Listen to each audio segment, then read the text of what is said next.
body has been taken to Nakuru Level 5 morgue pending a post-mortem. We remain in Nakuru County, where a Form 4 student in Kuresoi South, Nakuru County, was killed after being found with a 35-year-old married woman. The 19-year-old student is said to have been stabbed several times with a sword by the woman's husband, identified as Japheth. Kuresoi DCIO, while confirming the incident, says the student died at Nakuru Level 5 hospital while undergoing treatment. Police have at the same time launched a manhunt for the attacker, who escaped after the incident. Daniel Kariuki, KTN News. Shifting focus now, International Criminal Court Judge Miata Maria Samba says she had limited contact with prosecution witnesses in the 2007-2008 Kenyan post-election violence case.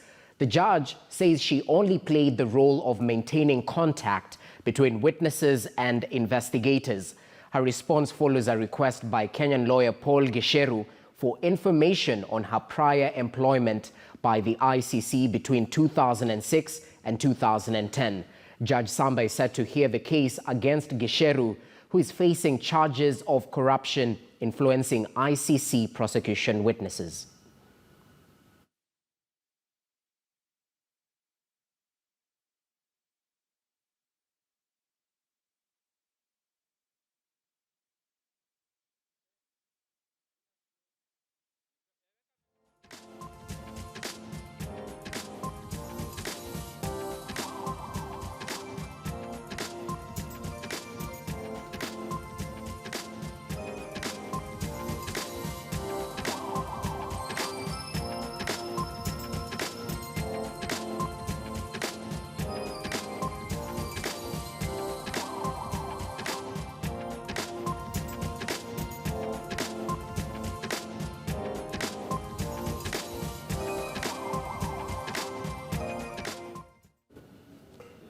Well, back in the country, 61-year-old Joseph Chebi Malatit, who last week set out on a 330-kilometer journey from Baringo to Nairobi on foot to lobby for the completion of the construction of the Kabarnet Stadium, has just gone past the half mark of his journey.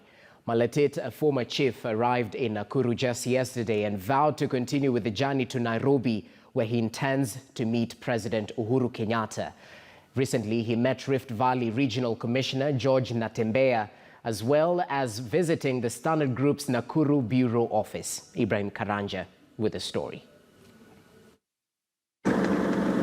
Unbelievable at the onset, Joseph Chebi Malatit's 330-kilometer walk from Salawa in Baringo County to State House, Nairobi is fast becoming a reality. The 61-year-old former chief had by Monday covered more than half the journey as he got into Nakuru town, approximately 170 kilometers from where he started his trek.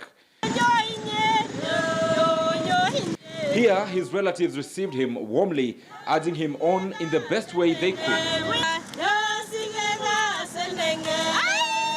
We are supporting him as his children, and we hope that he sacrificed ya baba yetu.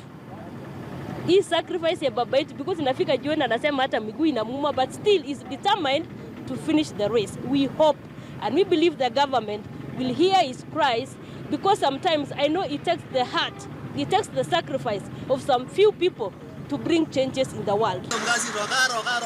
Locals who had heard of Mzee's story would often stop him along the way, sharing encouraging words.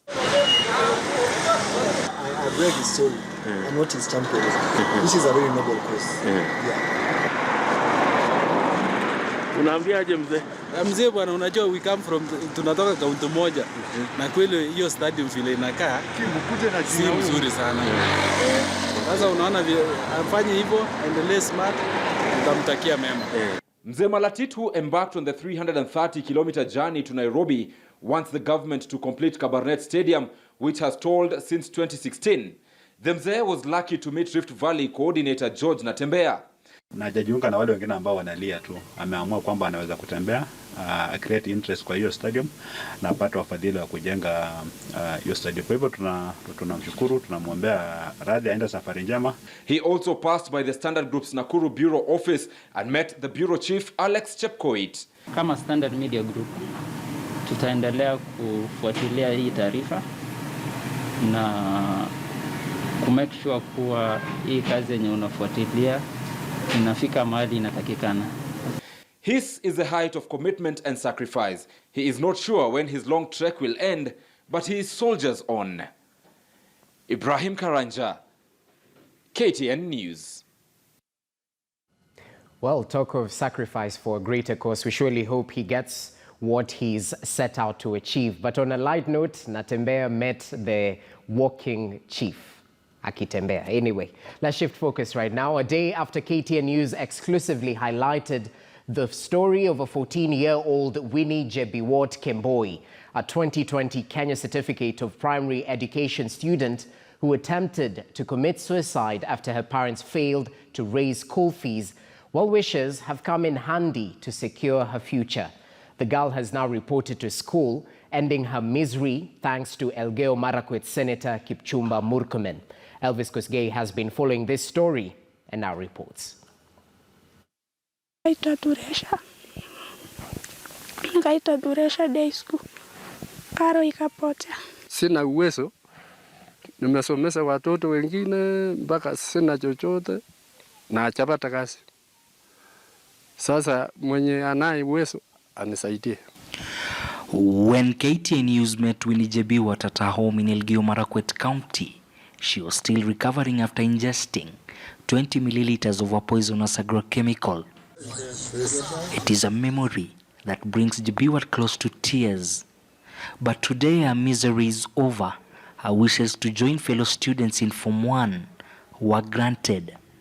Her long life dream was to join a secondary school. The helping hand came when Elgeyo Marakwet Senator Kipchumba Murkomen came in handy to facilitate a long-wait journey at Kesup Girls High School in the county of Elgeyo Marakwet. Nashukuru Senator wetu Kipchumba Murkomen kwa kuwa ameniwezesha kufika shule ya Kesup. Na watu wa KTN News arudisha wa shukrani. Tunashukuru Senator wetu Kipchumba Murkomen. Tunashukuru sana, tumefurahi sana. Leo mwanafunzi anaenda shule. Tulikuwa na wasiwasi sana, lakini leo tuna furaha sana. Amesema ya kwamba amelipa pesa asubuhi sana. So amelipa school fees ya mwaka huu na amesema ataendelea kulipia msichana bisha. So nafikiri hata na shopping atafanya mambo yote. So amechukua msichana huyu kama sasa mtoto wake. Winnie Jebiwot now hopes to soar greater heights of education. Nitaenda shule kutia bidii. Asanteni. Na mwanafunzi amepata shule better than yenye alikuwa ameitwa. Amepata Kesup Girls na alikuwa ameitwa Turesha. Sasa hizi tunafurahi. Tuna appreciate sana. Shukuru KTN News. Nataka kusema asante sana Elvis Kosgei na team yote alipopeleka jambo hili kule Kipsaina. Hata na wakaaji wa huko Kipsaina walifurahi sana. Asubuhi ya leo nilipata watu zaidi ya watu 50 wakiningojea sababu walijua senator atakuja kubeba msichana. Elvis Kosgei, KTN News, Elgeyo Marakwet County. Well, it's all smiles right there. Impactful journalism. Good work, Elvis Kosgei, and all the best to the young lady. Over to other stories. For most Africans, it is a taboo for a man to be seen carrying a basket, going to the market to buy groceries for his wife, or even fetching firewood while the wife sits at home to be fended for. For Bajuni men in Lamu County, however, this is a normal practice. And as our coast-based reporter Tobias Chanji interrogates, the men insist that this is out of love. Listen in. It is grocery shopping strictly the role of women. This is, however, not the case for Bajuni men living in Lamu County.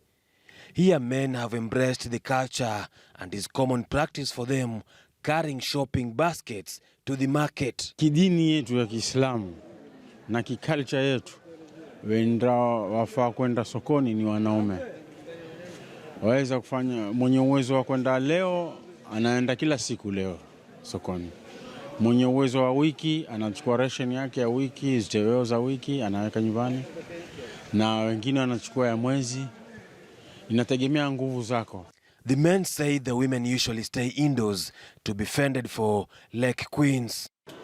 Mwanamke ni mke wa kuwa nyumbani, yeye ni sultan wa nyumbani, na bwana ndiye mwenye kutafuta chakula, ndiye mwenye kuleta pesa. Mambo ya zamani kwa tukibeba vikapu, tukitia tamata, tukitia mboga, tukitia carrot, tukitia kila aina chakula hapo tukipeleka majumbani.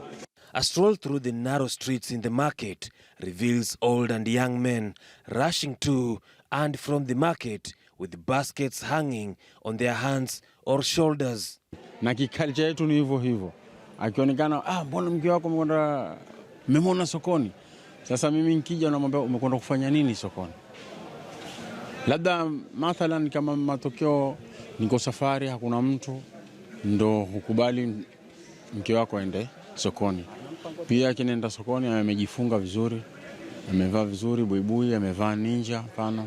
They dismiss the notion that the Bajuni men are a jealous lot who don't want their wives to be approached by other men while in the market. Pengine tu mathalan mke wako ameenda sokoni, umemwona mtu anamtongoza, sasa huwa mambo na kisharia imekwambia asende, wewe kwa nini kumwacha kwenda? The men are now abandoning the baskets for paper bags. This is being attributed to the influence of Western culture. Na mambo yaliyoko sasa ni mambo ambao yanafuata kizungu, watu wanabeba mifuko. Hii paper bag by accident, lakini kesho kiwa Mungu mtaniona nikiwapita na kapu. They however lament that the youth generation no longer follow the culture and religion because of harsh economic times. Kwa kulingana na mimi mwenyewe vile nina watoto karibu 7 kama sikosea ama 8. Lakini wanaume hawajakuwa na shughuli hizo kabisa. Ati kwamba leo yeye atakwenda sokoni angalie samaki anataka ni huyu apelekee mama, ama atukue mboga za kawaida apelekee mama. Vitu kama hivyo kwa generation yetu ya leo hakuna mwelekeo kama huo. Tobias Chanji, KTN News, Lamu County.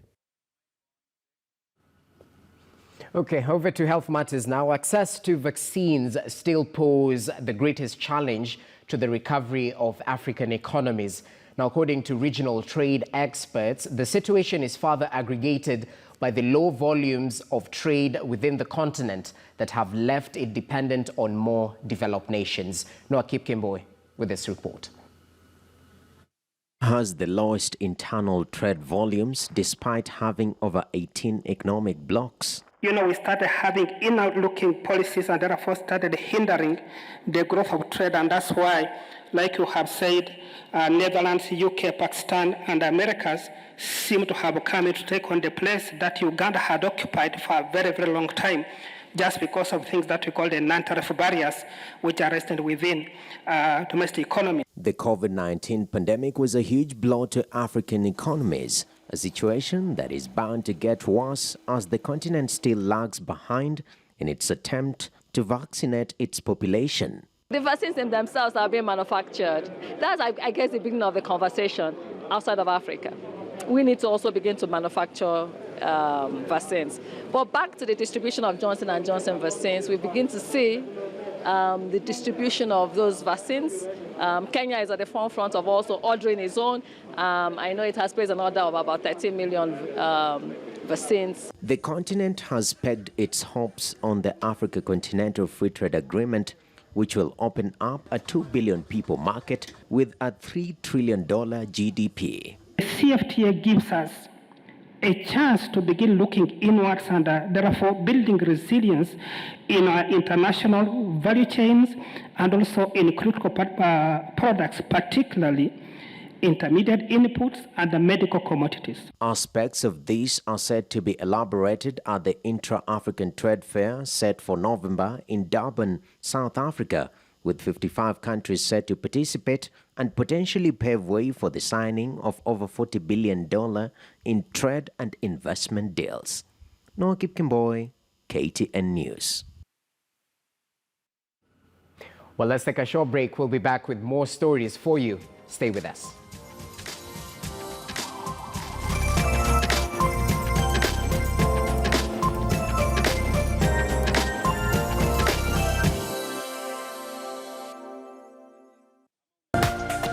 This is KTN News.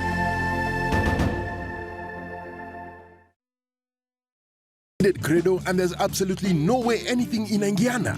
If you run out of Credo and that Fuliza loan can't let you access your airtime, or you've looked everywhere for a Credo vendor but Ako nowhere to be seen. Hi Nawas, courtesy of Standard Group. You can now get airtime easily and conveniently by dialing *207#. Dial now and get airtime straight to your phone. No hassle, no fuss.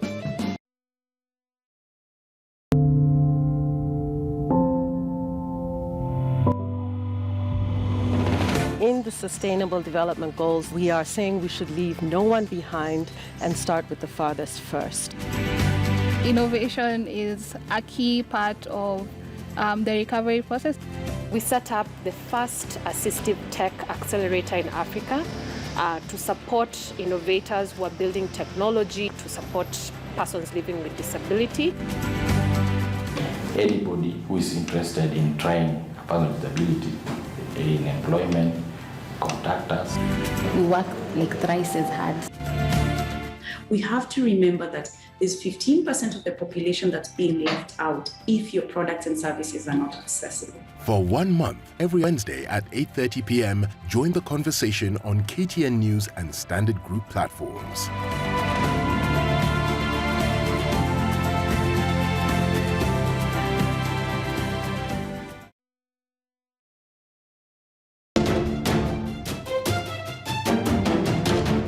I, Uhuru Kenyatta, do swear that I will be faithful, so help me God. Power, they say, is never given, it is taken. Sisi tuko tayari.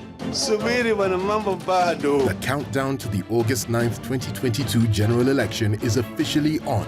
I would be the most stupid fellow on the earth to go and support the third time. Nia yangu ni kuhakikisha ya kwamba wale ambao wataendelea hawatakuwa watu ya kunyanyasa na kuibia wananchi. Who will succeed President Uhuru Kenyatta? Mimi siwezi kurudi nyuma. We separate fact from fiction, truth from half-truth, and outright fabrications. Because as you know, choices have consequences. If you did this and you say bottoms up, this is the bottom. Watu wamechanganyikiwa vibaya sana na hii bottom up. Kiona sisi tukikuwa na ndugu zetu, ndio safari ya mabadiliko. KTN News brings you Kivumbi 2022. Every Monday from 6 p.m. to 11 p.m. for our 360-degree election coverage. This is KTN News.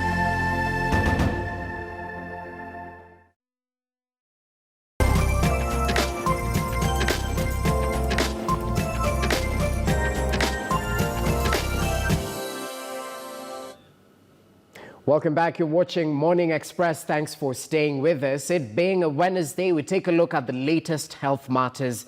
And on this week's edition of Health Watch with Sada Hassan, we take a look at the costly relationship between human beings and animals in Kenya. Take a look.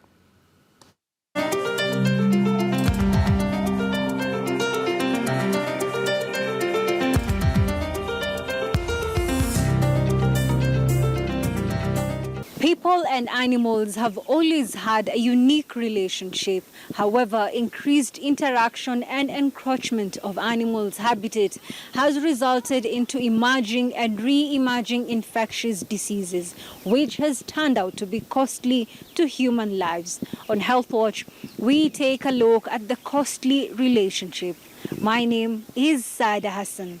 In the last 5 decades, the world has experienced diseases which put a significant burden on global health and economies. Research shows that a lot of emerging and re-emerging infectious diseases are brought about as a result of social, economic, environmental, ecological factors and human behavior. A study carried out between 1940 and 2004 shows that emerging infections are dominated by zoonoses at about 60%, majority originating from wildlife such as Ebola and severe acute respiratory virus SARS. Other emerging diseases are caused by bacteria and superbugs, highlighting the growing number of drug-resistant microbes in the world.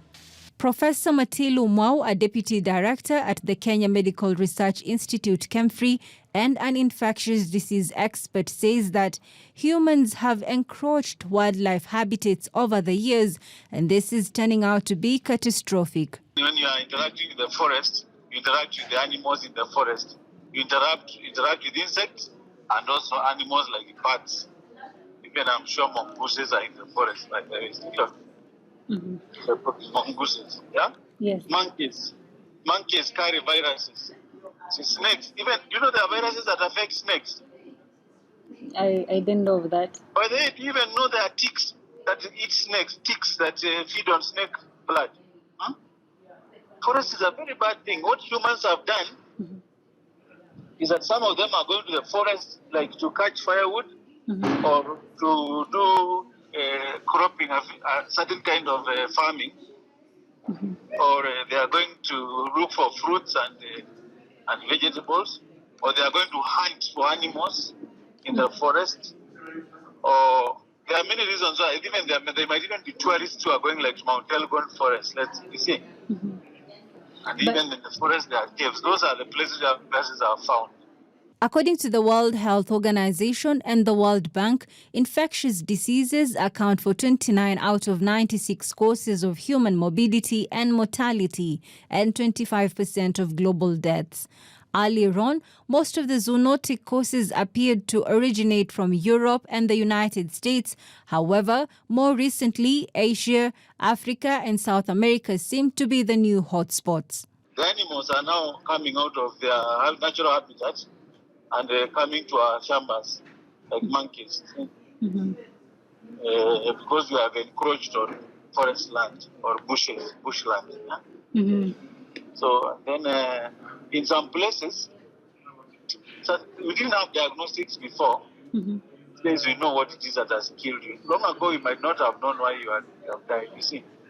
So, for instance, places like Central Africa, like Gabon or Cameroon, they are catching rats, they are catching monkeys, they are eating them, porcupines, they are eating them, and they are catching viruses.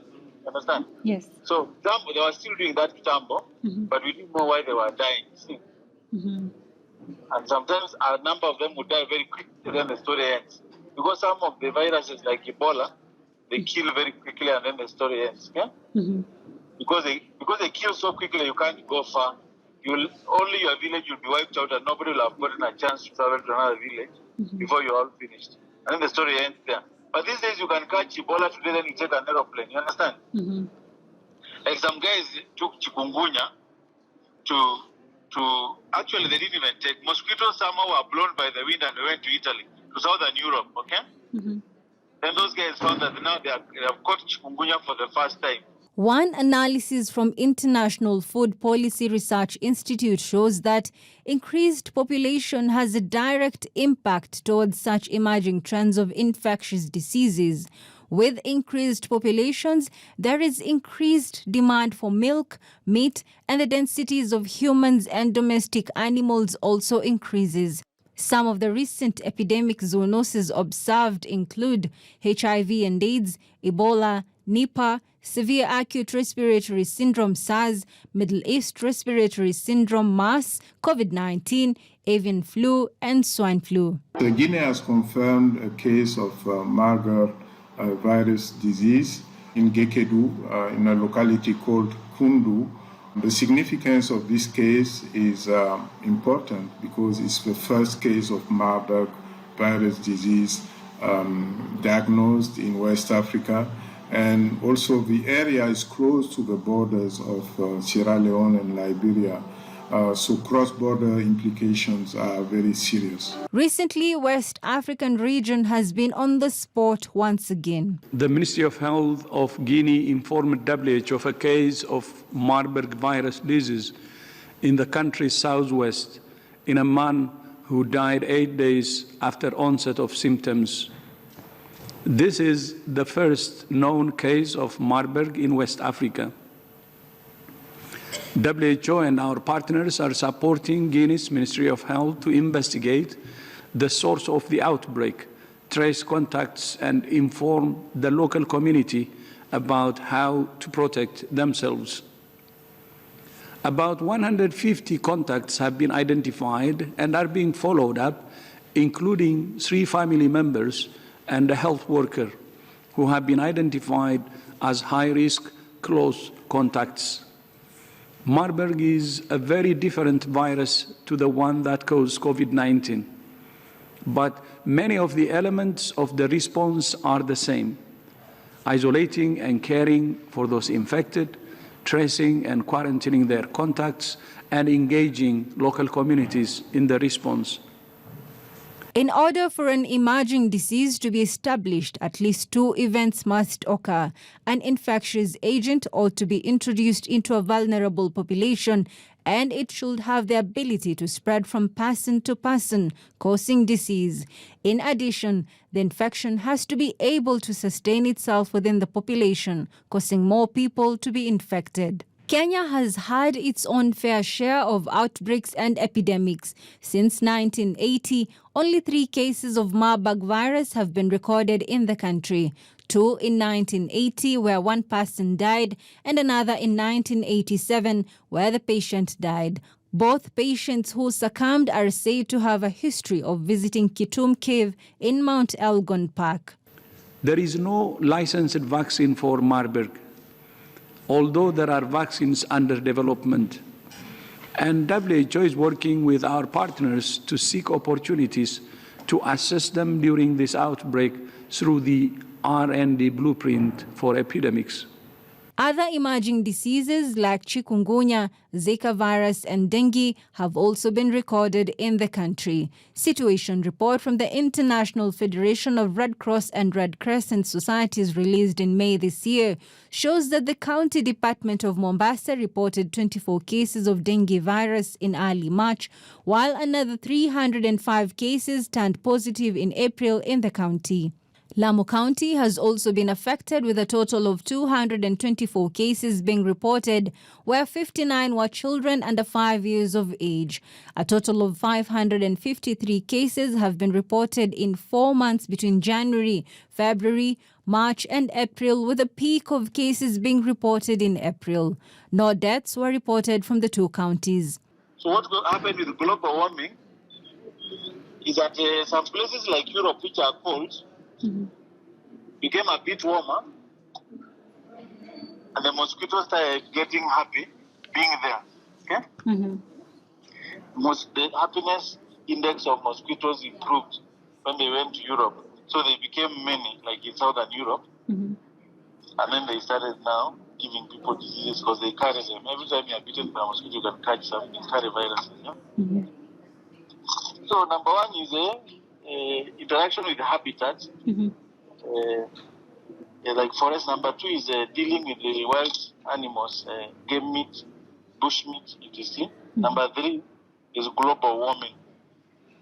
Now all these things, when you put them together, you can also introduce the concept of easy translocation of Homo sapiens from point A to point B. Homo sapiens can come from today, and tomorrow in the evening they'll be in New Zealand. Kweli ama wrong? Kweli. And then they'll go and take their yellow fever. Kwisha. When viruses are introduced to communities that are not immune, they spread very quickly. So one of the reasons why they are spreading very quickly is they are being introduced into communities that are not immune. For instance, if you take something like yellow fever to Australia, you will finish all of those people very quickly. Countries along the West have experienced several emerging diseases.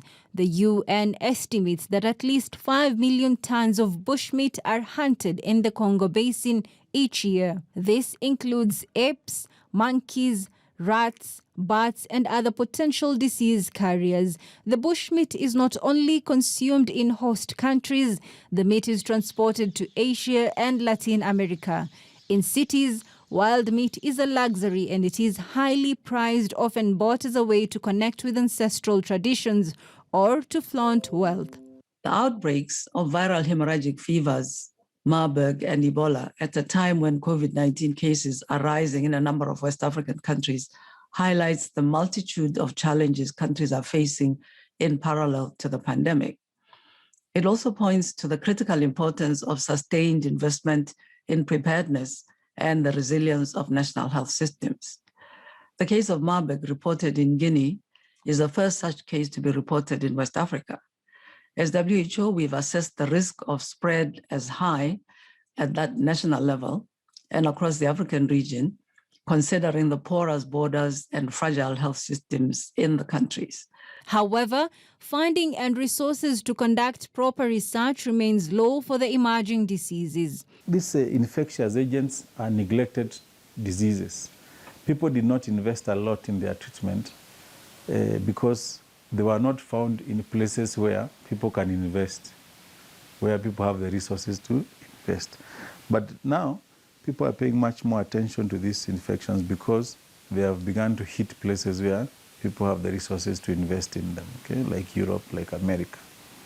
And the investments could come in the form of treatments or in the form of vaccines. The emphasis now is on having stronger healthcare systems and better vaccines, all of which are crucial. As the world becomes more of a global village, interaction remains a key point and limiting bugs and diseases becomes impossible. Climate change and human interaction with animals are some of the factors that contribute to emerging and re-emerging diseases that can only be mitigated through robust surveillance and investment of adequate resources to mitigate the potential consequences. Saada Hassan for Health Watch, KTN News.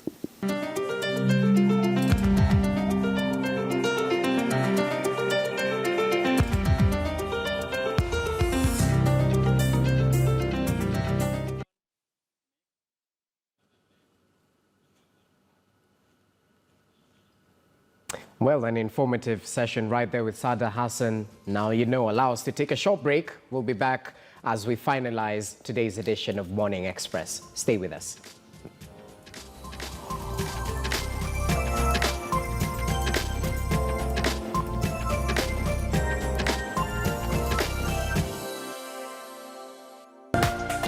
This is KTN News.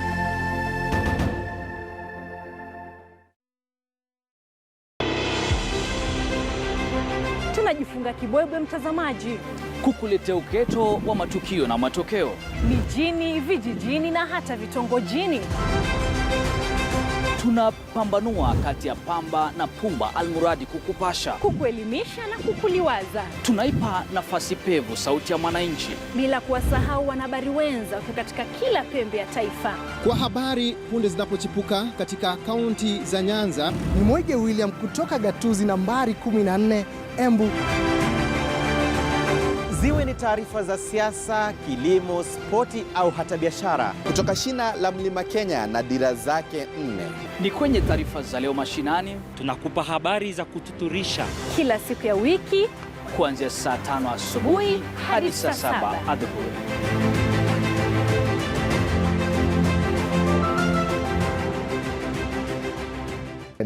Kilimo, spoti au hata biashara, kutoka shina la Mlima Kenya na dira zake 4. Ni kwenye taarifa za leo mashinani. Tunakupa habari za kututurisha kila siku ya wiki kuanzia saa 5 asubuhi hadi saa 7 adhuhuri.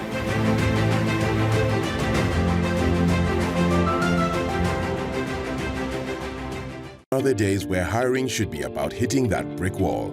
Because we understand how much it means to have the ideal candidate working for you and your organization. That's why at Standard Jobs website, we offer the complete employer dashboard that lets you interact fully with applicants, lets you track the full hiring process through a quality-specific smart search tool. What's more, we offer a full-on custom-branded page that lets your company stand out with your own to-choose custom page. So visit www.standardmedia.co.ke/jobs/today and let's help you find the next ideal candidate for you. Wataka kuomoka? Join us as we travel around the country showcasing the best chamas. Come, let us give you the best advice concerning investment. Na je, uko na chama? Join me, Sabina Stadler. And me, Joro the comedian. Every Sunday from 4:30 p.m. Only on KTN News. The show is The Chama Show. This is KTN News.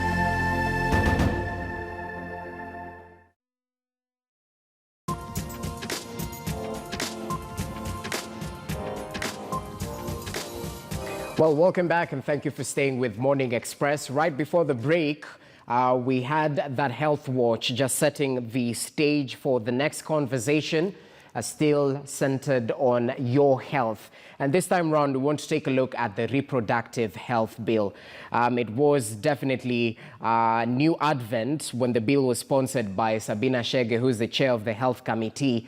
But a number of stakeholders were not involved during the preliminary public participation stage, and especially the reproductive health custodians and practitioners perhaps didn't get to have their say on various issues, contentious issues, when it comes to the reproductive health bill. So this is what you need to know, even as we get to interact with Dr. Kireki Omanwa, who's the president of the Kenya Obstetricians and Gynecologists Society. So they might have a couple of reservations as the society on key contentious issues that have to be corrected before they support it fully. We just want to hear from Dr. Kireki on these issues and perhaps how we can resolve it for the betterment of the people in terms of this reproductive health bill. Dr. Kireki, thanks for joining us via way of Zoom. So in a nutshell, what exactly is the reproductive health bill supposed to legislate, and why has it taken so long to come up with? We can begin on that point. Very much for inviting me today morning. I would like to welcome our viewers. The reproductive health bill actually is a good bill. It's an interesting bill. It is something which has taken long to come, but it is here. When you look at the introduction, it says it is an act of parliament to provide for the right to reproductive health care. And number two, to set the standards of reproductive health and provide for the right to make decisions regarding reproductive health and for connected purposes, which is fantastic. It also goes a little bit further. It is supposed to sort of regulate how the central government, the national government, interacts with the county governments and how the county governments interact with the patients in their counties. It has taken long to be here because, in my opinion, we have never really thought it through as a country that actually reproductive health is something very important. Most of the time we sort of focus on anti-abortion and family planning, contraception as reproduction health. That is not the end of it. It is actually a small portion of reproductive health. Reproductive health is right from the beginning, from sex education for our children, up to contraception. How do these patients get preconception care, preconception counseling when they do get pregnant? What happens? Who takes care of them? How do they deliver? Where do they deliver? Who pays for their health care? Later on, when they get into the stage whereby they're not producing anymore, they're not delivering, they're in the menopause, how do we take care of them? Gynecological cancers. And what about those ones who have issues in getting pregnant? How do we take care of them? And what about the men as well? Because men are also part of this reproductive health. So unfortunately, we've always taken a very narrow view of reproductive health, whereas it is a very, very broad and wide subject which needs to be looked at in a wholesome and in a wholesome way. Thank you. So we'll get to look at it holistically later on, especially on the issue when it comes to abortion. But what are some of the controversial issues that you've taken issue with on this particular reproductive health bill? And what's your opinion about them?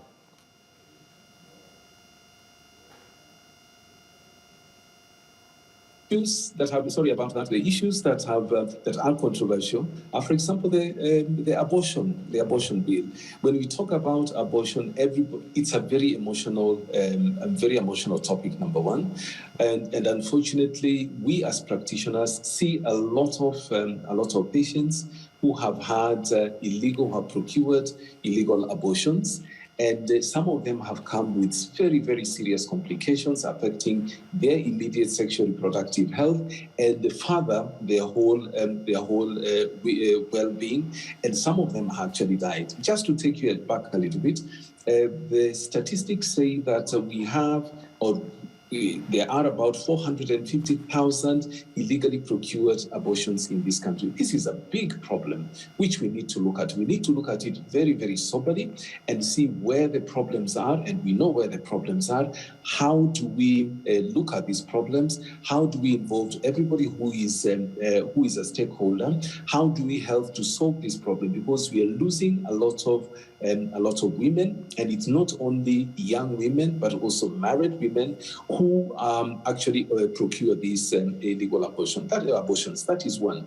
Two, we talk about sexual education. We need to understand what sexual education we are going to offer our children. How does it affect them? Do we have age-relevant material for them, and so on. When you talk about contraception, it is not basically stopping these young men or young ladies or even these couples or even grown-up women to get pregnant. It's a question of spacing their families. And these are some of the issues. We talk about ART, that is assisted reproduction technologies. And my opinion is that the reproductive health care bill, in as much as the ART bill is part of it, I think we as a society looked at another standalone ART bill, which we had a lot of input, but unfortunately it has not seen the light of day.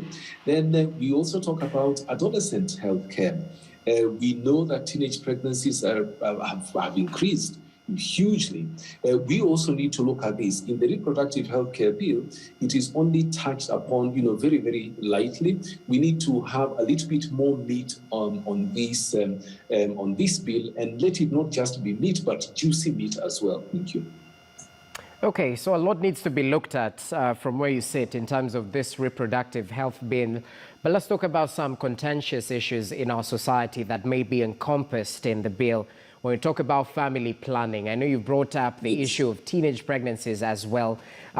Put this into context. Elaborate why family planning has been, or rather how it has been included in this particular bill, and how far has the bill gone to remedy some of these issues we face in the society when it comes to family planning?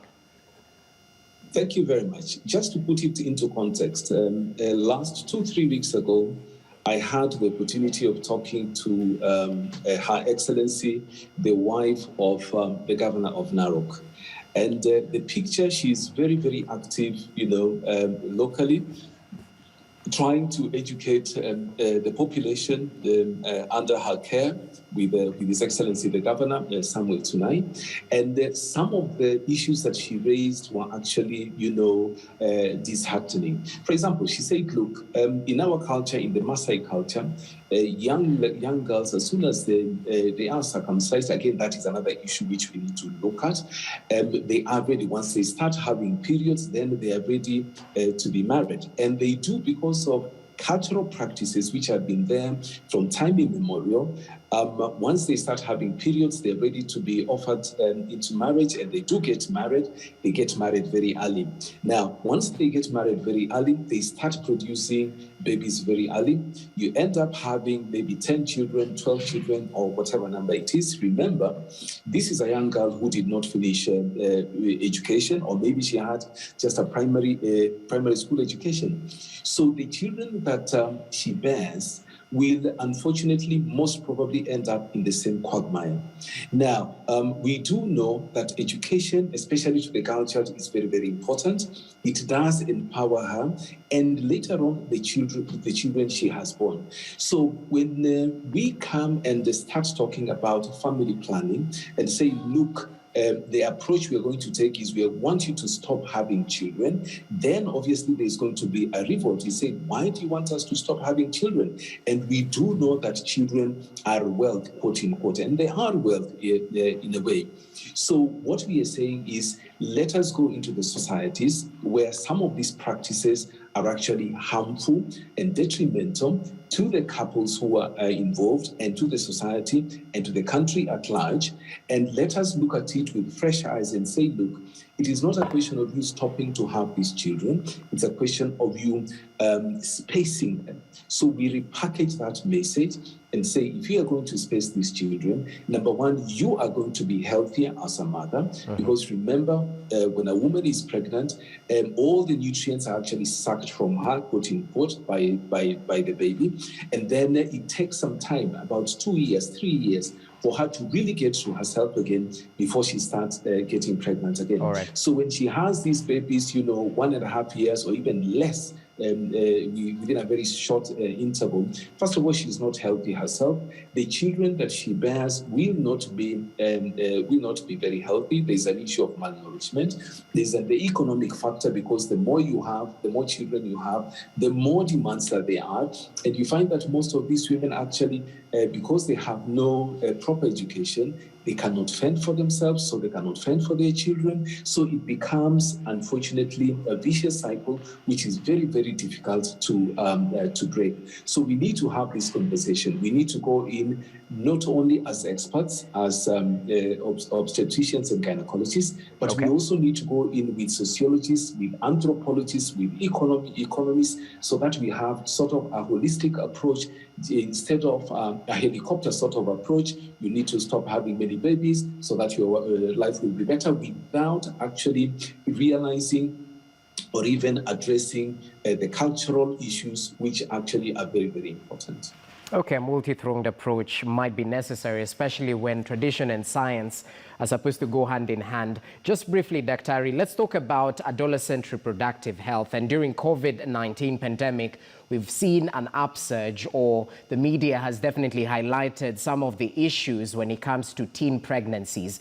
And just last year, there were reports of how a number of cases were actually reported higher than the previous years. So is there something in this reproductive bill that will address this situation we find ourselves in as a country? I think, first of all, it is a good idea that there is somebody has thought about talking about adolescent health. Adolescent health is basically part of the reproductive health, because remember, these are the young people who in a few years are going to be young adults, and then they are going to be out there either economically productive and also sexually productive. So we need to address, and we need to talk to them. We need to start, I think, by talking about sexual health right from primary school, with the content which is palatable to the ages that we are going to talk to them about. Okay. They need to know about menstrual health.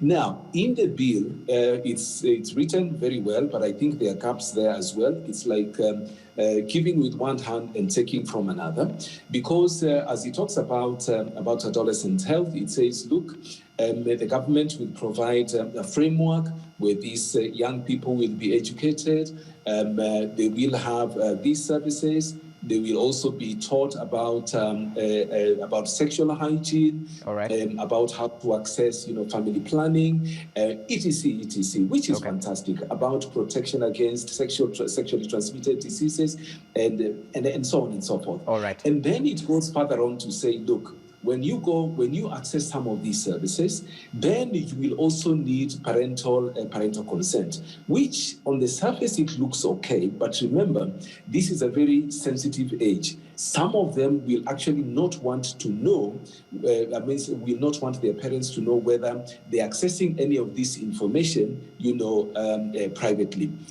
So when you put that as one of the caveats, it says in the provision of adolescent-friendly reproductive services, a health care provider shall obtain parental consent. Now, what we don't understand is parental consent for what?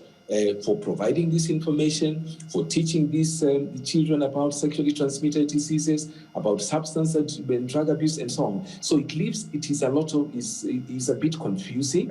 So we need a lot of clarity on how to go forward, even though this is a very good approach, I must say. Thank you. Okay, I think that's a gray area that needs to be looked at. Thanks for pointing it out. So as we finalize, due to interest of time, just briefly, let's talk about abortion. And there's been so much hullabaloo about what this particular bill says about this very hot topic. So let's get it right. Does the bill legalize abortion and underage sex, as it's been purported to in some circles? And perhaps is the future bright enough that we'll see stakeholder engagement from all sides, whether it's private or government as well, to have a meaningful and a fruitful discussion about this all-important topic that definitely affects the girl child ever so often? Number one, I think I'll start with the last bit about stakeholder information. Stakeholders, all of us coming together, the doctors, the religious, the clergy, the anthropologists, the sociologists, and so on. And obviously government, which is very, very important because it is the glue that ties all of us together. We need to understand one thing, in that even in the Constitution, I can't remember exactly which article, I don't want to misquote it, it is written very clearly that abortion is allowed under certain circumstances. And these circumstances are spelled out very, very clearly. They need to be done by somebody who is qualified, somebody who is trained, even though it is said, it is written that it's a healthcare professional, which needs to be very clearly determined and defined, and so on.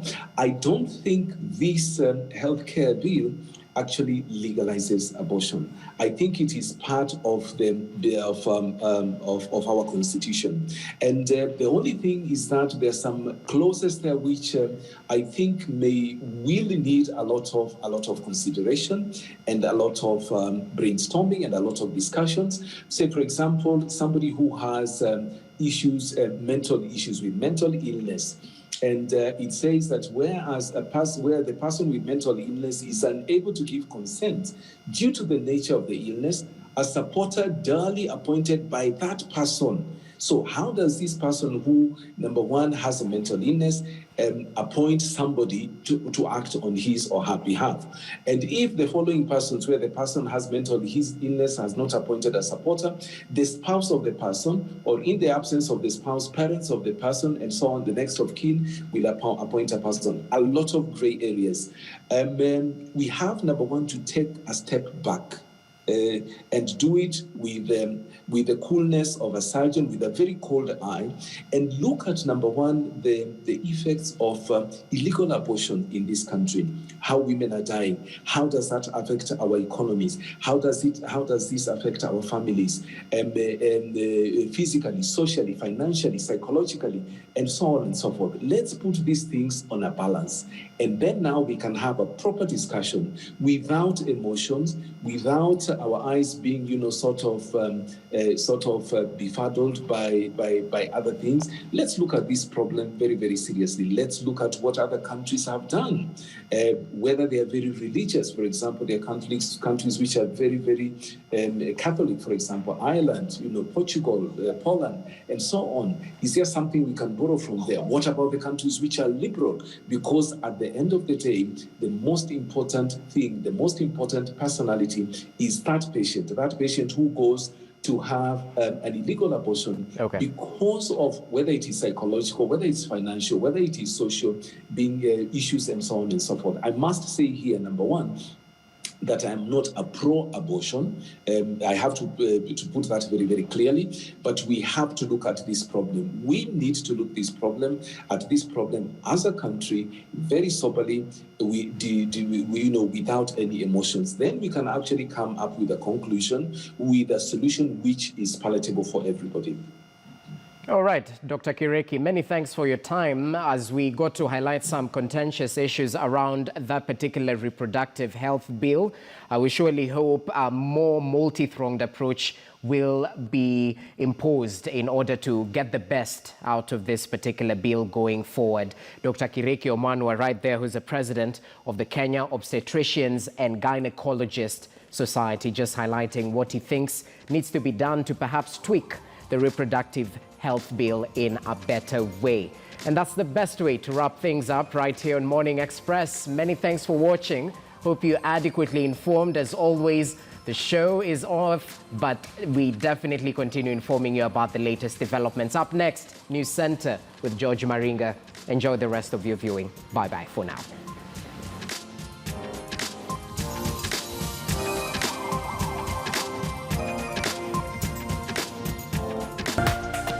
This is KTN News.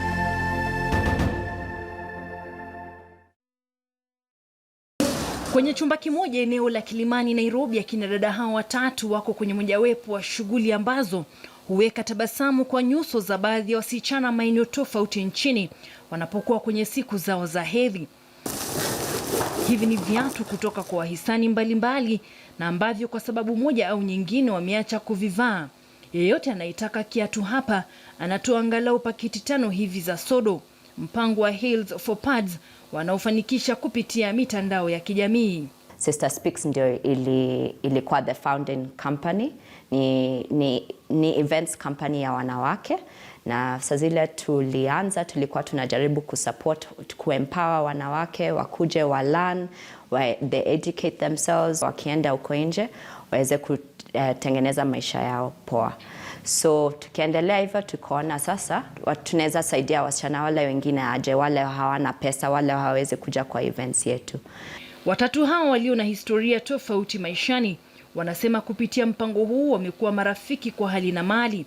Kwenye siku maalum na hususan Jumamosi utawapata kwenye baadhi ya majumbe ya kibiashara wanakotandaza viatu hivi wakisubiri sodo za kila aina. Wateja wao wanafahamu fika aina ya viatu wanavyohitaji, alimradi wabijihami kwa taulo za hedhi.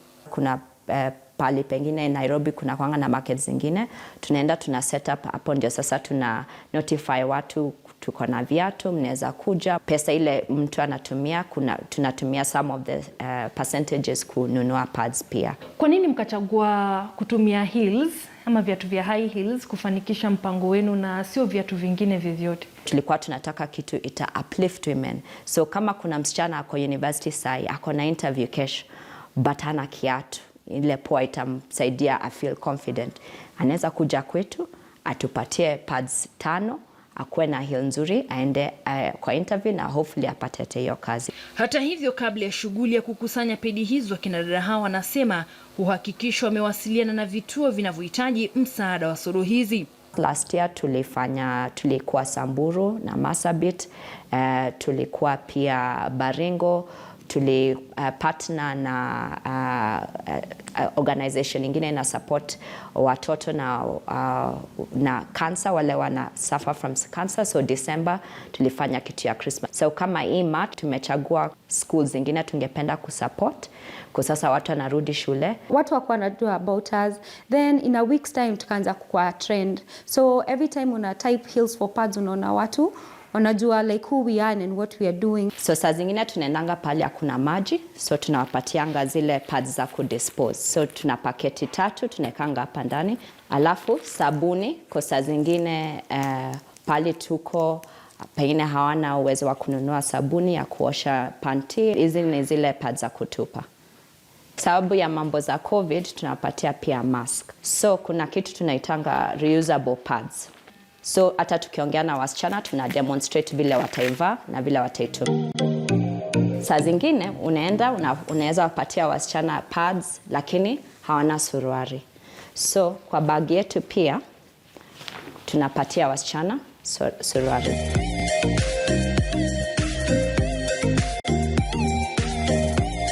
Wangependa kutusupport wakitupatia hata 500 or 1000 ita ensure msichana akuwe na kila kitu iko ndani ya hii bag. Mpango ambao hata hivyo haujakosa panda shuka zake. Saa zingine tunapatiwa viatu si poa, so unfortunately tuna either zitupa au tunatafuta wanawake wengine wanaweza zitengeneza. The reason also why tulistick na heels pekee ni kwa sababu tukisema tufungue mlango tupewe viatu zote hata hii room itaja. So we created COVID relief kits, for women that, ended up getting out of housework. Like a lot of the house helps, they weren't getting work anymore. So you'd find a lot of them sitting on the streets.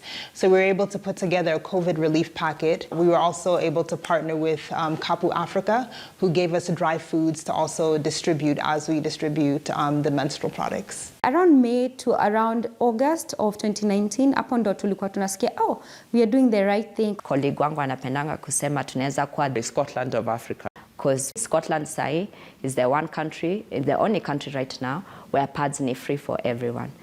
Kwa sasa wanajivunia kuwa miongoni mwa wanawake wachache nchini wanaojitahidi kuhakikisha maisha ya mtoto msichana kutoka jamii maskini yameimarika.